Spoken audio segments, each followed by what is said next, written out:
narito ngayon para sa ating proclamation rally ngayong araw na ito, February 11. At ako'y nagpapasalamat na kayo ay nandito upang suportahan ang ating bagong mission sa buhay na pinagkaroon ng ating nakilala pa sa atin.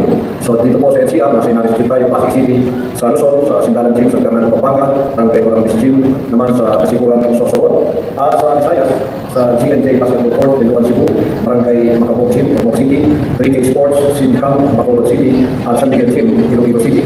Sa Mindanao po, sa Barangay Lower, Tigayas, Lipono City, Barangay San Domingo Gym, Coronado City, Barangay Lapasan Gym, Lipono City, at Campo Gym sa Coronado City. Sa Davao City po, yan sa Barangay Coron Gym, Lipono City, Torio Gym, Davao City, Barangay La Pilipina Gym, Alon City. Mahalaga po ang araw na ito, pagkat ngayon nakapisya na pag-unsan natin sa kandidatura ng inyong pasto. Maraming ang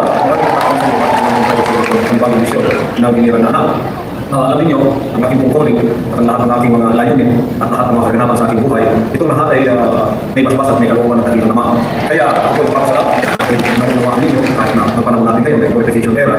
Ito ay bahagi ng glorification era na mayroong mga panibagong misyon na binibigay ng kanilang sa akin. Na kung minsan ay hindi pa natin naunawaan sa pasimula, ngunit ang direksyon ng aking buhay ay talagang papunta doon na kahit ako sa pasimula ay hindi ko nga alam, ngunit ang sabi ng banal na aklat, the steps of a righteous man are ordered by the Lord. So lahat ng ating mga kapangin, ito lahat ay may mga pagkakaroon ng Diyos na hindi lang yan at itong mga kalooban. Tulad mo ako ay nasa pasimula pa ng ating paglilingkod ministry. Ako ay nasa ating relasyon. Alam niyo kung saan ako nanggaling. At naging matagumpay ako sa aking pagiging evangelist sa ministry yun hanggang sa ang lahat na yata ipagkakaroon na sa akin sapagkat naging matagumpay ako sa aking mission sa pagiging evangelist ako sa mga panahon yun sa aking denominasyon.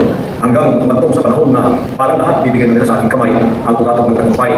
Ngunit sa kalagitnaan noon, sa hindi nasa pagkakataon na hindi umakong nagkaroon ng problema. At kung may exposure, magtunga ako sa kinbong na hindi ko inaasahan na kung ako lang ang masusunod na sa aking kalooban yun.